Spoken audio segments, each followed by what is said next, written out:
Welcome to Only Murders in My Mind, a Random Thought production. Hi, I'm Carol Bissett, a crime writer, and I invite you with my co-presenters, Liz Hedgecock and Mike Jackson, each week to our conversations on all things murderous.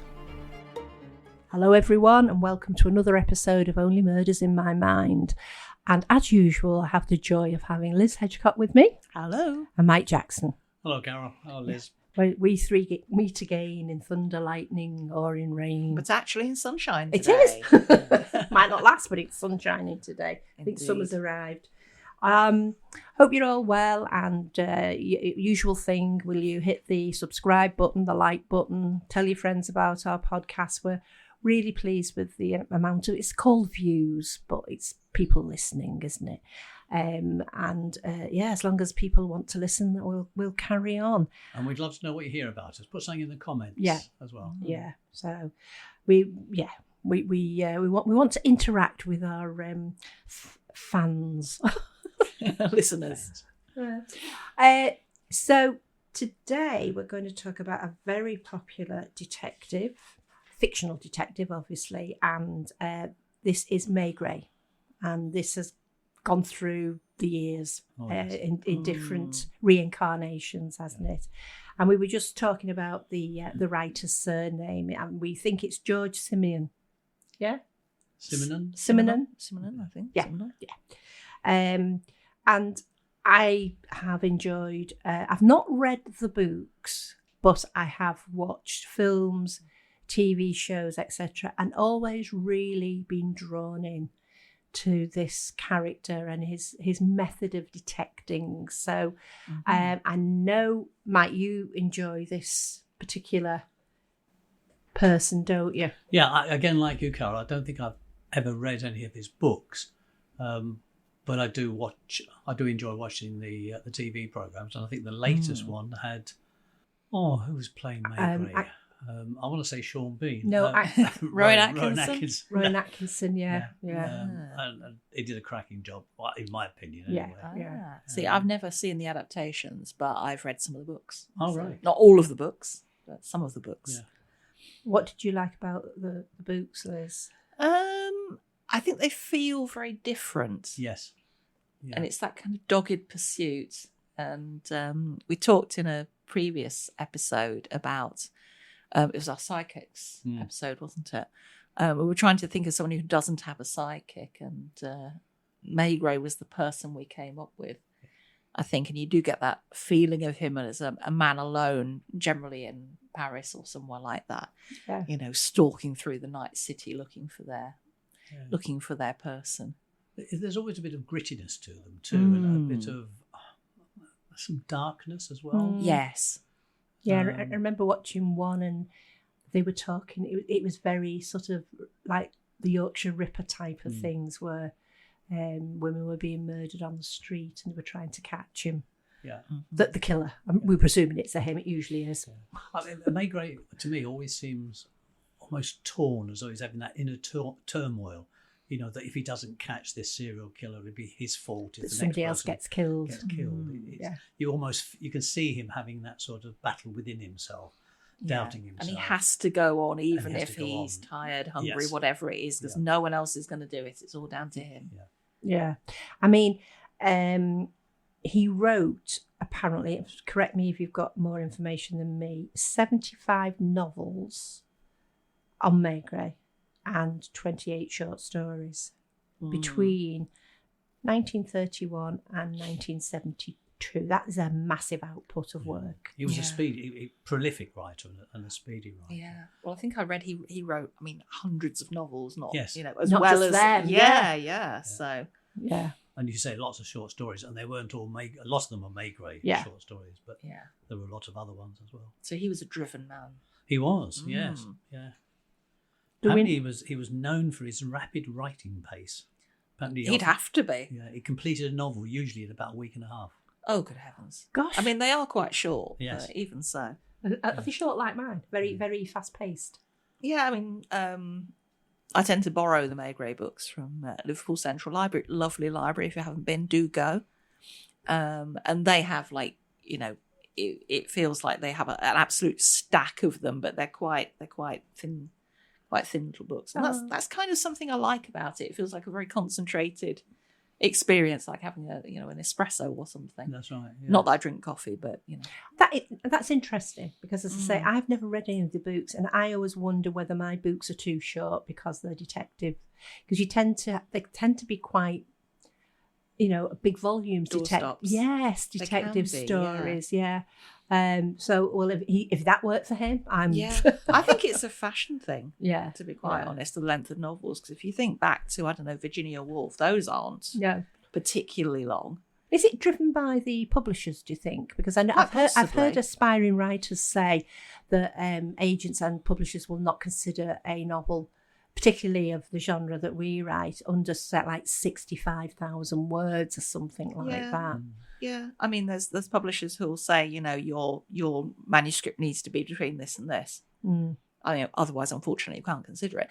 And going back a long way now to Victorian times, when people experience novels mostly in parts in magazines. So if you think of Dickens, you'd have a part every month. Yeah. And you'd have 20 parts. I think 19 and 20 were in the same thing. So you got a double whammy. And then the whole thing would become a 3-volume novel, because circulating libraries. Yeah.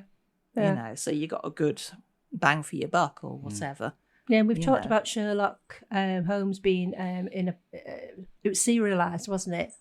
In a magazine or a paper, the original stories, weren't they? Well, I think it was it A Story at a Time in the Strand magazine? That's right, in the Strand. And he was another prolific writer. Oh, yes. He wrote lots of poetry, short stories, as well as all the things we don't think about. Stories. And that's the thing, I suppose. If you think about this for the authors, I mean, it meant you had a reliable income so long as you could get your copy in on time and in reasonable shape. It's strange, that, isn't it? Because when we did that show about Sherlock Holmes, one of the things we mentioned was that Conan Doyle got fed up with Sherlock Holmes and sort of killed him off, and then through popular demand had to bring him back again. And apparently Georges Simenon did the same with Maigret. Stopped writing about him and then had to bring him back. Because he was in demand. Yeah.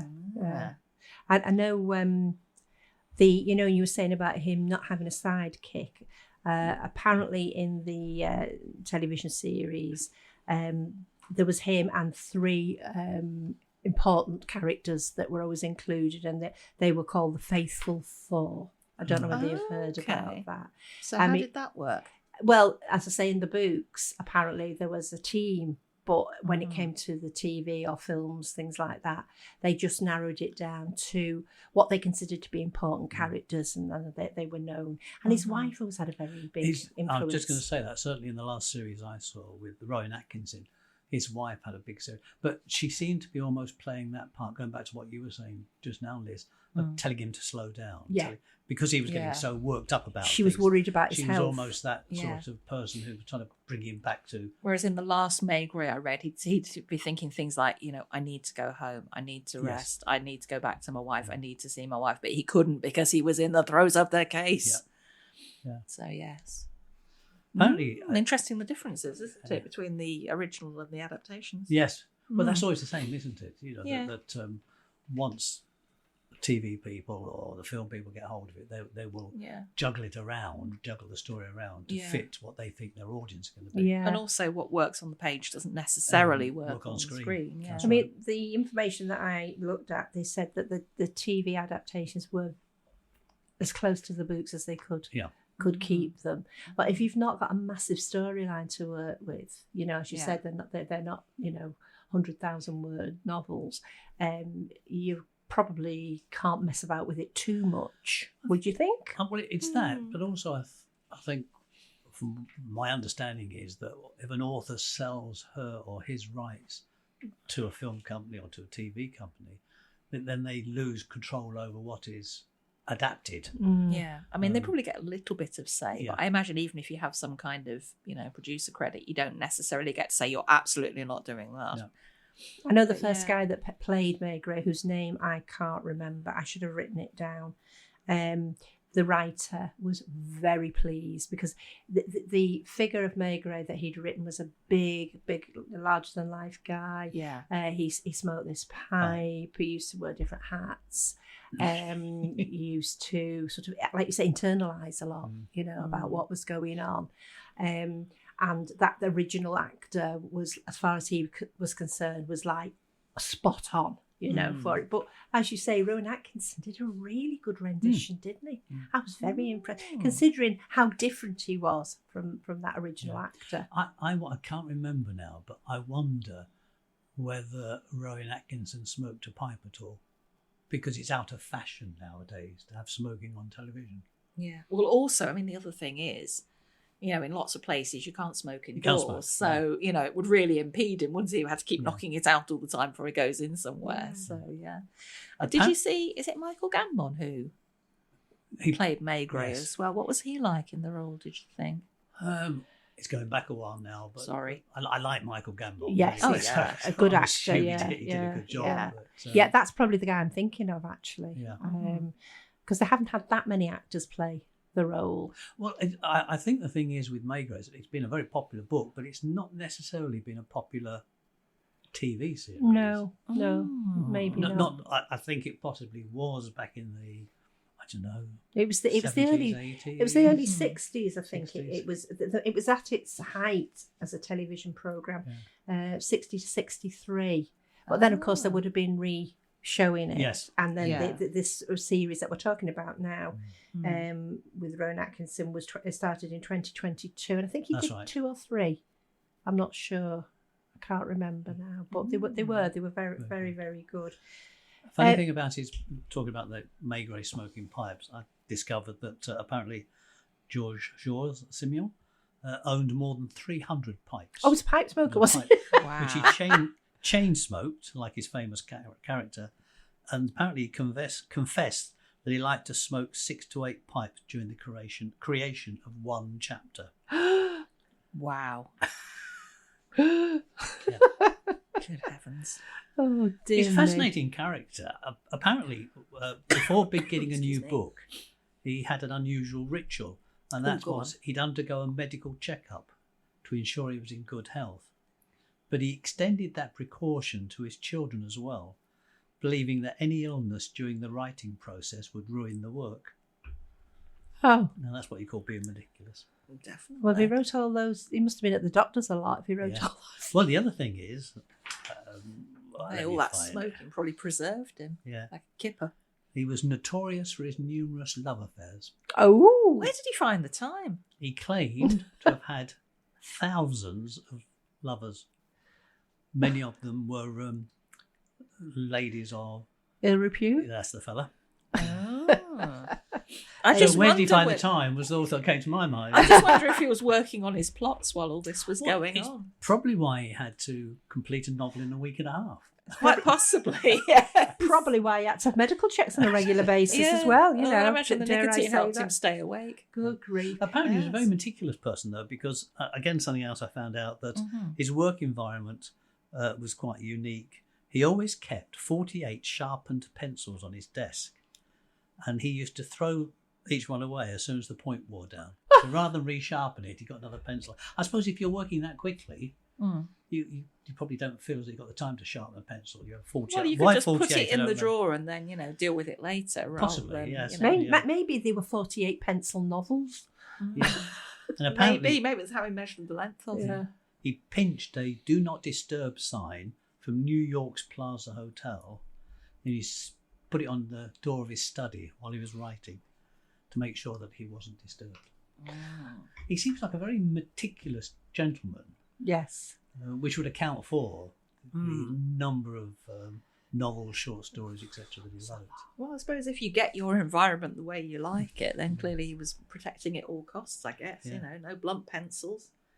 A little bit about his character, Maigret. Apparently his age, the detective's age, differed in some books. He would quote that he was so old, and then in the next book he would quote that he was involved in something during the First World War, which would have made his age wrong. So, I thought that's good, because now and again, us modern writers forget where bodies are hidden up, don't we, Liz? Well, Conan Doyle was another one. I mean, he got Dr. Watson's first name wrong. Did he? At least once, yeah. And as for Mrs. Watson, sometimes she's there, sometimes she's not, sometimes she's dead, sometimes she's not. Yeah, And so the cases aren't they're not written in chronological order or anything, but there's a whole load of Sherlockians out there trying to piece together, there must be a logical explanation for this, and coming up with all sorts of theories about it. He just forgot. In the throes of writing, he just forgot. Unless you're a Time Lord. It's like that meme of the curtains were just blue. It's colour. Yes. It doesn't signify anything. Talking about Doctor Who, I was watching the final episode for this series with my son and our producer. Don't tell me about it, because I've not seen it yet. No, me neither. No, it's just no one spoilers, please. No, just one thing in it that kept annoying me. 1 minute he had 2 necklaces, next minute he had one. 1 minute he had 2 necklaces in the same scene, and continuity. No, but he's a Time Lord. True. He's allowed to do this. Otherwise, I'm saying nothing else. He began as a police officer in Paris in his 20s. At 30, he went to work for the homicide squad, and in his 40s became the chief inspector. And his wife, Louise, who's usually referred to as Madame Maigret. So that's some information about the actual character. Yeah. So why do you like the series so much? Well, it's the atmospheric surroundings. It's Paris in the 30s. Oh, is 40s, 50s. Well, it probably depends which episode you're looking at, which book it's meant to be. Yes. And it's the old way of policing, it's... I remember reading the first novel, Pietro Latvium, I think it is, and that feels like just another world. Yeah. And that's it, isn't it? Yeah. It takes you back. I always think of it as like dark streets of Paris. Well, it's almost Nordic noir. It is. In a way. That Gallic noir. Gallic noir. It's that Ooh, that sounds ever so sophisticated, doesn't it? Yes. Garlic bread. It's that darkness again, isn't it? It's always the back streets, the alleys, the gritty side of the covers are generally monochrome. Yes. In the library, and I kind of feel like the series. The ought to be television series, there's not much colour in the... No.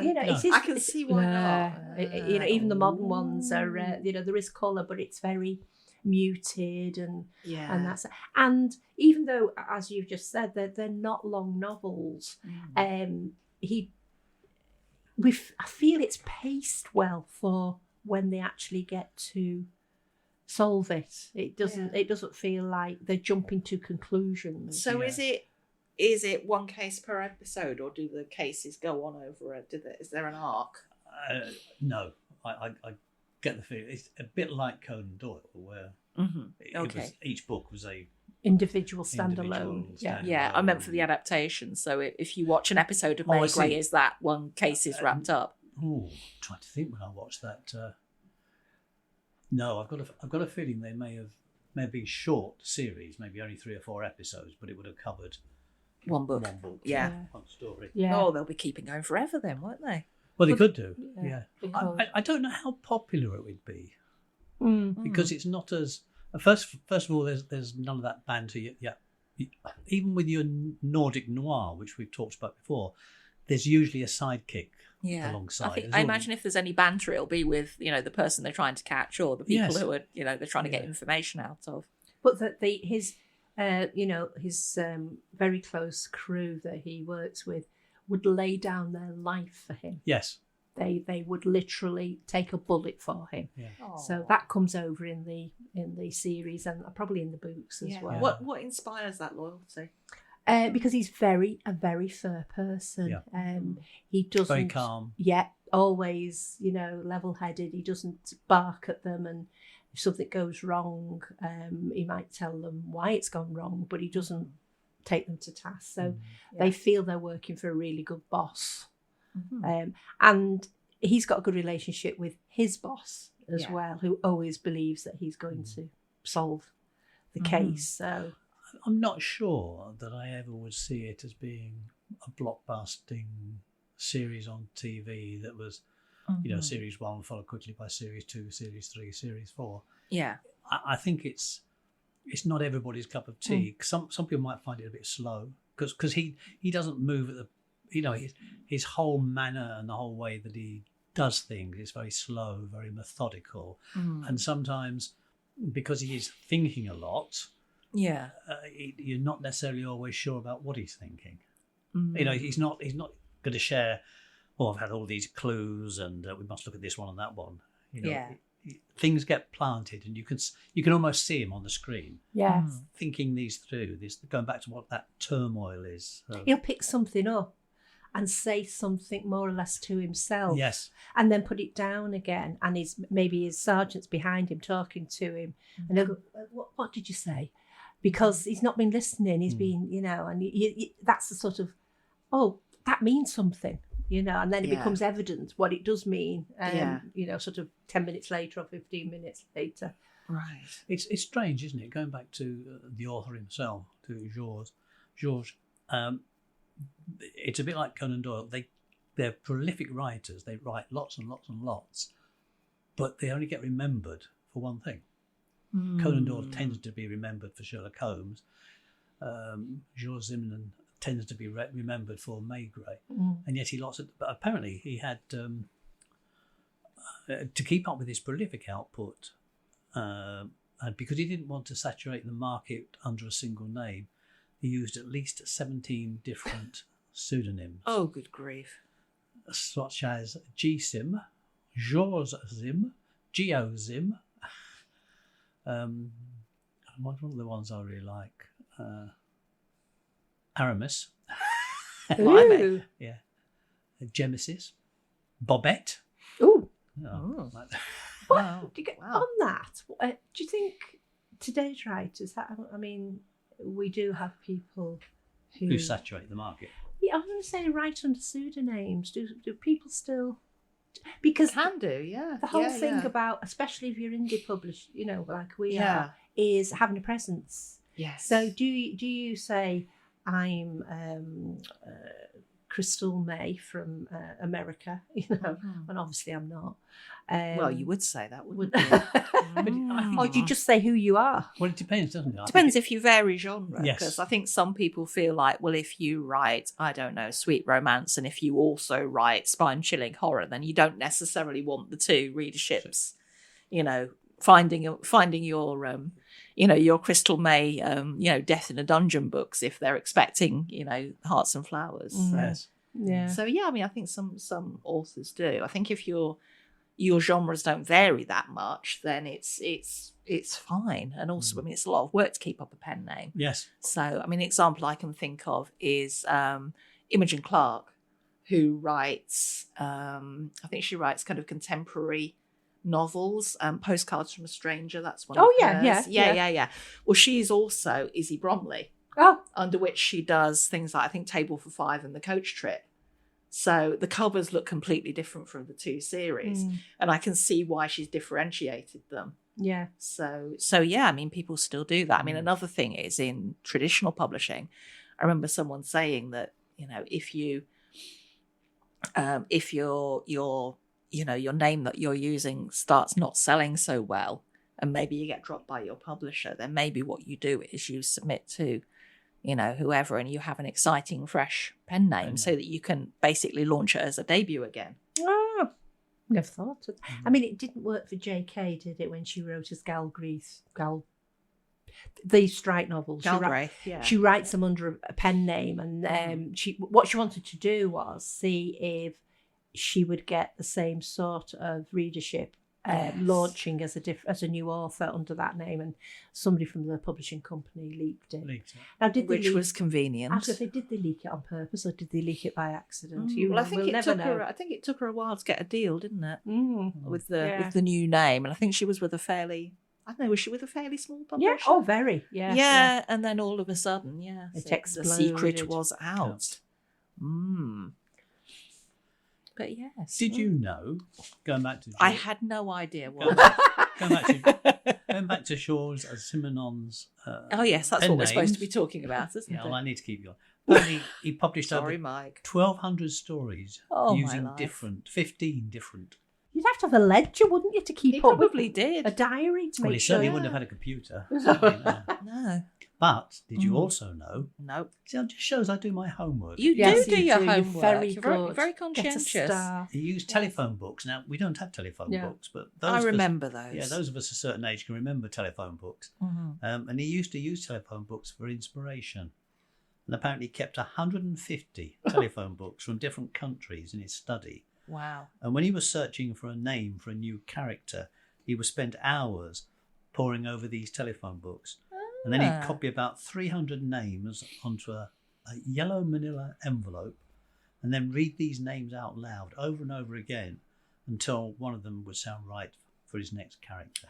How he managed to do that and have over how many 1,000 thousand lovers, lovers. I don't know. But Well, you know where I get some of my names for my characters? I hate to think, Carol, but- Gravestones. Oh, right. Oh yeah. But it might be the Christian name off one gravestone and the surname off another, Yeah. especially. I think I'd feel funny about using somebody's real name. Oh yeah, that's not fair, but yeah, a mix and match, and Yeah. every now and again I'll hear a name and I'll mentally bank it, thinking that's an interesting name, Yes. But, Do you have a favourite name that you've found? one of my colleagues is called Zed. Oh, that's good. That's a good one. Z-E-D. I did tell him I was going to use it in one of my books. I haven't so far, but Yeah. yes. No, I came across an Orlando pigeon in a church in Shrewsbury. So there you go. I like that. Yes. Oh. So, Right. talking about being a prolific writer, how's the novella coming along, Mike? The novella, I've actually, because I've just published another book, I thought I'd put the novella to one side for a while. Well, so tell us about the book. What? You can't do it all, can you? For those not in the room, he's wriggling slightly. No, as you know, I enjoy writing very short stories, and I particularly enjoy writing drabbles, which are stories that are exactly 100 words long, and they've got to be exactly 100. So I have just published a new book called 100 Word Stories, and in this there are 100 word stories. So you're going to read us a few. Yep, it's available on Amazon if anybody's interested. And let's try. I'll read a couple. Okay. Have we got time? Have we got time? We have just about got time. Oh, sorry. Before I start this, I also enjoy writing monologues. So this is a monologue. So it's a drabble, 100-word story, and it's a monologue called The Doll. Well, there you go. I sit on the shelf, my porcelain face frozen in a sweet, innocent smile. Little Sarah cradles me close, whispering secrets into my tiny painted ears. But when the lights go out, I stir within my hollow form, twisting my limbs and blinking my glassy eyes. Sarah wakes to find me perched on her bed, my smile widened into a grimace. She cries for her mother, but it's too late. I've already whispered my own secrets into Sarah's dreams. She'll be mine soon, just like the others. I'll make sure she never leaves, and her tears will fuel my laughter. I'm halfway through writing another book, which is called 100 Word Horror Stories. Is that one going? That would ought to go I was going to in. say that's light reading. Don't have nightmares, kids. So the next book are going to be even more horror than that. This one's called The Loo Roll. Let's go from one extreme to the other. Why not? And you never guess who gets killed in this one. Not your wife. She'd done it again. Turned the loo roll round the wrong way. Bloody woman's always doing it. For goodness sake, Donald, she whined. It's a toilet roll. Get a grip of yourself. I lost it, grabbed the nearest thing to me, the loo brush, and swung it at her head. I missed. My hand-eye coordination's never been good, but it made her stumble and she fell, hitting her head on the corner of the bath. I bent down, but I couldn't feel a pulse. Nevertheless, I gave it half an hour before I phoned the ambulance, just to make sure. Are you supposed to laugh? You wicked man, wicked. All right, go on then, one more. Who gets killed in this one? You've lost track, haven't you? You've just killed so many people. This one's called A Passion for Gardening. I never liked the quiet, always found it somewhat unsettling. But now the silence in the house wraps round me like a soft blanket. He used to fill every corner with noise, his constant stream of demands echoing off the walls. Now it's just me and my thoughts. I go out back where the daisies cover his shallow grave. They sway gently in the breeze, keeping my secret. I plant more flowers every week, tell the neighbours I found a long-lost passion for gardening. They think it's charming, a widow filling her days with beauty. If only they knew. It's interesting, actually, because you know when they're looking for a dump site for bodies. No, I didn't. No, personally, no. When they're looking for a dump site for bodies, maybe in a forest or something like that, they very often tell, probably better with a drone looking down, the vegetation's different because of the nutrients Of course. that are coming up from the dead body.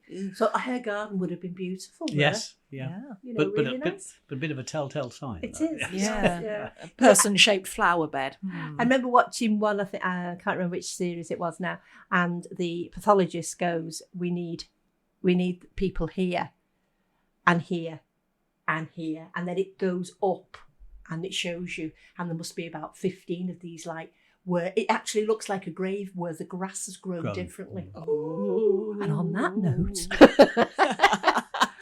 yeah. So thank you very much again. Thank you to my two hosts for being absolutely brilliant as usual. Oh, well, thank you. Thank you. Same place, same time next week with Only Murders in My Mind. You have been listening to Only Murders in My Mind, a Random Thought production, produced by John Bissett. The music in Peril was composed and recorded by OM Studio Strings.